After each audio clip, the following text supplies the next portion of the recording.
Yo, welcome to PTA Sports. I am your host, Pest the Analyst. Let's break down this game, all right?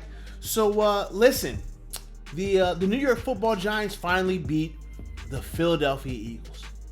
Been so long since we did it. And, man, I'll tell you what, I learned a lot about this team in this game. You know, when you look at our record, right? 3-7. When you look at our record, it doesn't quite look like we're the best football team in the world, right?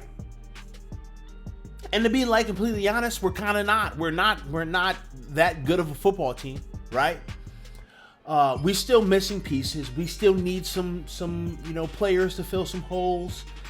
But like this team is so well coached and so well prepared for these games that you can't help but be excited about the direction. Like I know every week I keep talking about the direction, and I'm going to continue to talk about the direction because my goodness, is this team headed in the right direction, okay?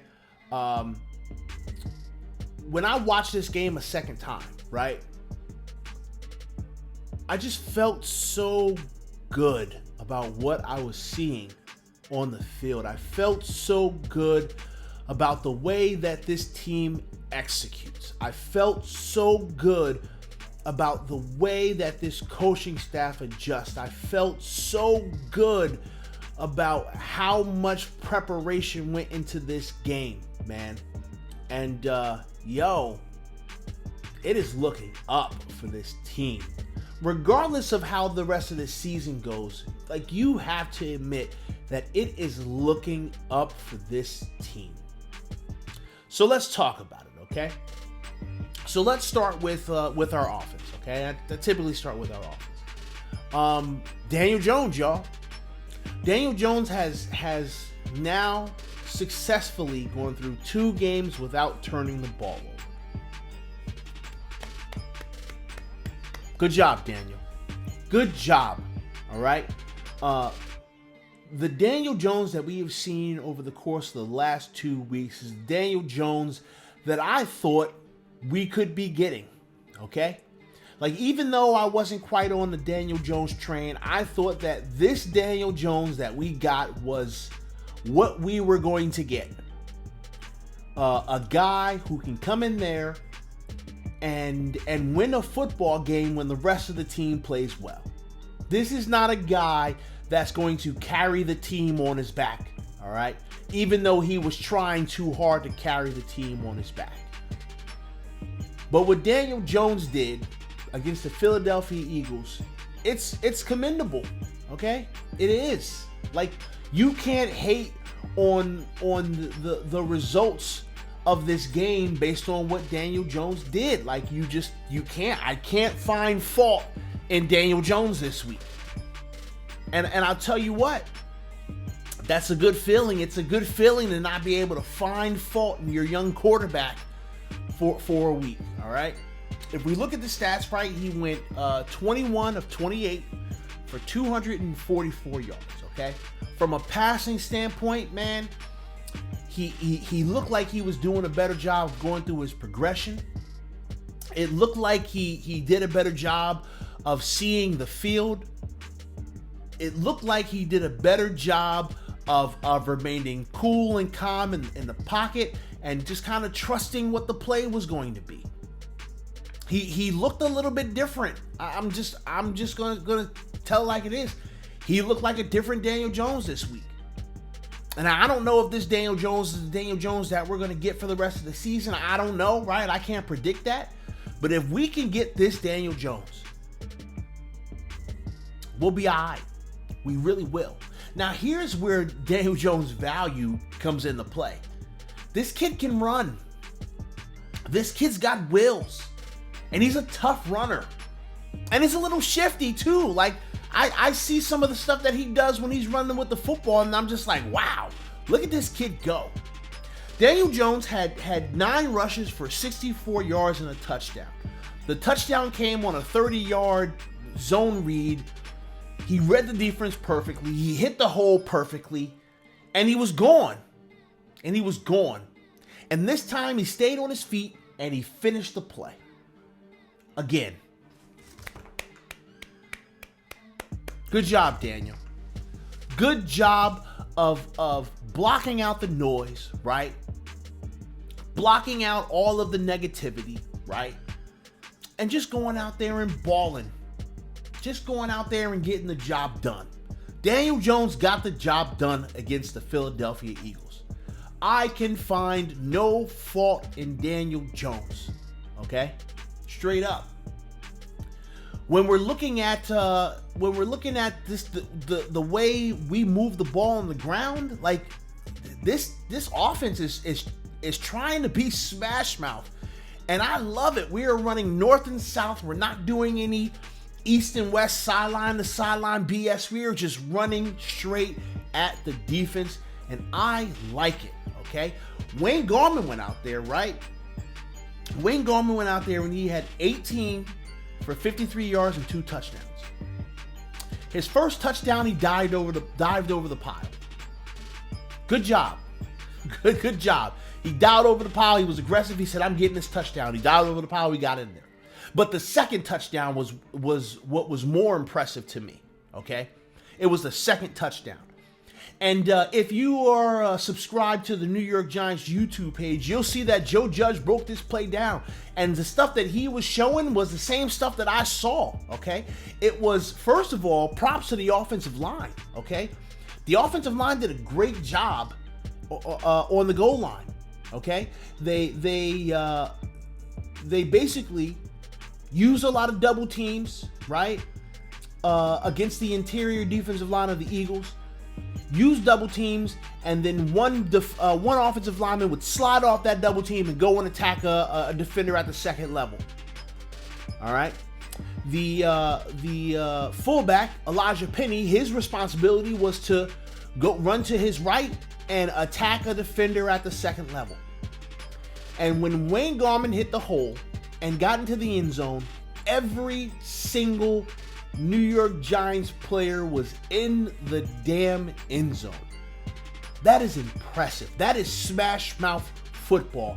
I highly encourage you to go and watch Joe Judge break down this play. It is pretty.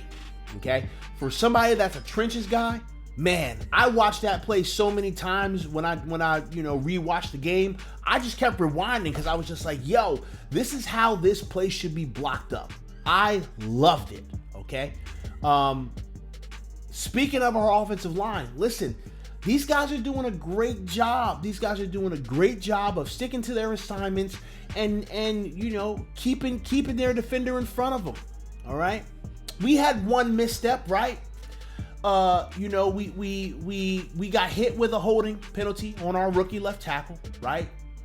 On a play where Daniel Jones would have ran for a second touchdown. But we got hit with a hold, all right? The hold was obvious. Thomas has to do a better job of getting his hands inside, all right? His hands were too far outside, and because that was the direction that Daniel Jones ran, it totally impacted the play, and it had to be called. The flag had to be thrown, all right? Thomas got to do a better job of getting his hands on the inside. I said, before the season started, when we got him, I said that one of my biggest issues was his hand placement, okay? Now, he's been doing a good job with his hand placement, but occasionally he gets a little sloppy, all right? That was really the only time I saw something that I was just like, yuck, all right? But overall, this rotation that we're using for our offensive line, it's new, right? I ain't never seen this done before. I've never thought of this being done. I never thought of this being a thing, right? I've always thought that when you do stuff like this, you kind of mess with the chemistry, you kind of mess with the flow, but for some reason it's working. Cool, keep doing it. Because our offensive line looks great, man. They look so much better on run blocking. It's amazing how much better this offensive line looks run blocking. It's just great. And additionally, right? Shout out to our wide receivers because they're doing a good job blocking at the second level as well. Like, I'm paying attention to these wide receivers. I want to see how well they block. They're doing a great job. okay? Speaking of the wide receivers, listen, we had 3 big-time catches from 3 of our wide receivers, okay? Slayton had a big-time catch. Sterling Shepard had a big-time catch. Golden Tate had a big-time catch. And shout out to Daniel Jones for throwing the ball where only his guys can get it. The accuracy on those throws were great, all right? Okay, just to nitpick a little bit, right? The throw to Slayton, I wish he could have got the ball out in front of him. That was a touchdown. If that ball was in front of Slayton, he was gone. He was going to hit his head on the goalpost. That was a touchdown. Easy, easy peasy. All right? But still, it was a great job by Slayton of readjusting, all right? Locating the ball and pulling it in with 2 hands. So huge shout out to them. Huge shout out to our wide receiver core. I don't give this wide receiver core a lot of credit. I still don't think we have enough wide receivers, but it's working, so cool, whatever. We're running a lot of multiple tight sets. So maybe this coaching staff don't feel that they need all those wide receivers. Cool. We a power football team. We don't need a bunch of skill position players on the outside. Cool. But listen, Slayton had 5 catches for 93 yards. Shepard had 6 catches for 47 yards, and Golden Tate had 2 catches for 44 yards. All right. I didn't catch this on the replay, right? But I did see somebody like a little blurb that Golden Tate did seem to be a little frustrated on one play when he was open. Hey, listen, so you can't always get the ball, Golden. All right. I might have to go back and look again and see if I can find that play. But I didn't notice it. And I just didn't feel like searching for it, just to be completely honest. Okay. Let's talk about the defense, okay? Our defense, man, y'all know how I feel about this defense. Y'all know I love this defense. Y'all know I am in love with the way that this defense operates, man. It seemed like this defense just was so well prepared, right? With the exception of the one play, Boston Scott, he's a goon, man. He kills us every time we play him. I don't know. We're gonna have to figure out Boston Scott. But it seemed like this defense knew what the offense was gonna do, because they were always in the right position. Just all game, they were in the right position. And I'm happy about it, man. Our defensive coordinator has these guys well prepared to play every Sunday, because these guys go out there and they leave it all out on the field. Okay, I love the fact that our defensive backs are starting to step up. Aside from Bradbury, right? Because Bradbury is always balling, he's always doing what he needs to do. But the rest of the defense, they're balling out. Absolutely balling out, man. And I'm happy to see it. Shout out to Isaac Yadam. He had a play where he was hip to hip with the receiver, had him covered like a blade. He just had him in a box. He had him in a box and was able to defend the pass in the L. Listen, we've given Yadam a lot of grief, right? We said that he's not good, right? But he went out there and he made the play when he needed to make the play, and that's really all you can ask for from these players, man. I love the fact that we're getting pressure.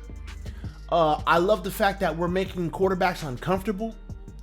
I really love the fact that Carson Wentz shot himself in the foot multiple times. I don't know what was going on with their center. He was not snapping the ball well. I don't know, maybe it was in his head. I really don't know. I can't call him on that. But you know what? Hey, better for us.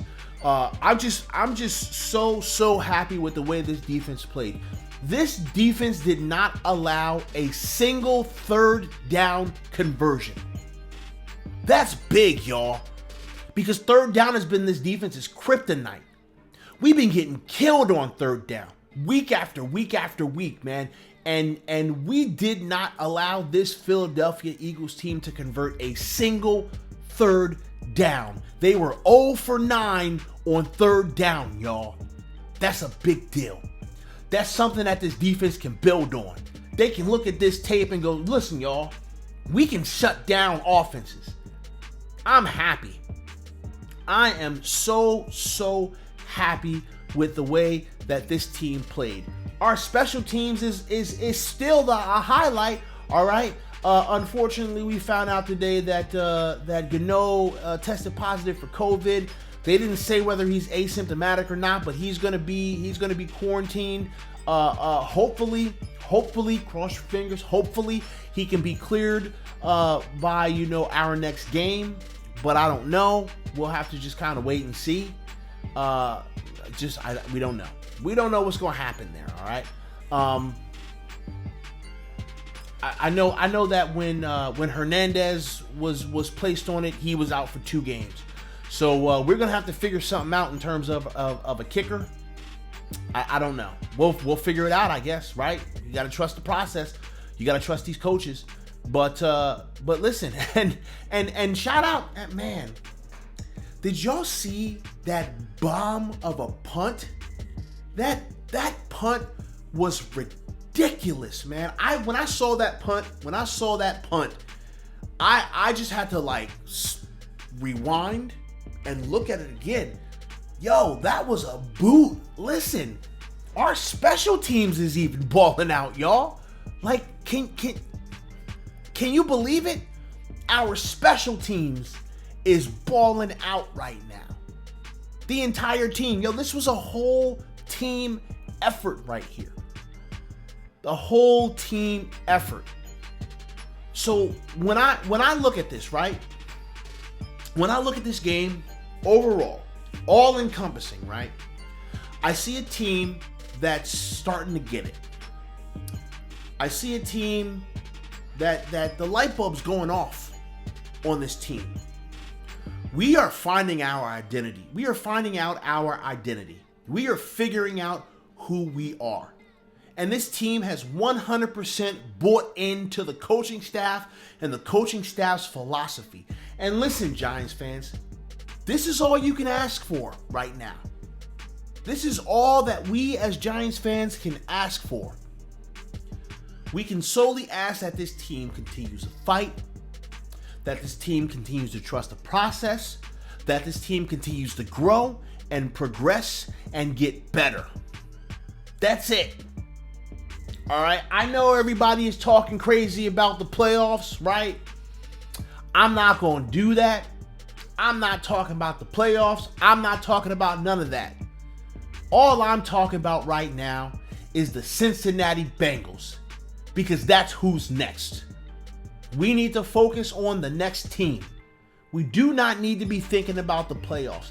If the playoffs are going to happen, then the playoffs are going to happen. And yes, you guys are going to see me, on live stream, or you will see me on other people's channels, and you will see me talking about the schedule. Yes, you will see that. But I'm not talking about the schedule because I'm talking about the playoffs. If it's going to happen, it's going to happen. We have to take this one game at a time. That's it. Stop worrying about if we're going to win the division. Stop worrying about if we're going to win the playoffs. Let's win the next game. And then the next one. And then the next one. Let's just focus on one game at a time, y'all. This team's got something. This team is starting to figure it out. This team will be good in the future. They will be. All right? With this coaching staff, all right? And to be completely honest, even with the general manager, if he's still here, we don't know. We don't know if that's the case, right? But listen, this team is going to be good in the future.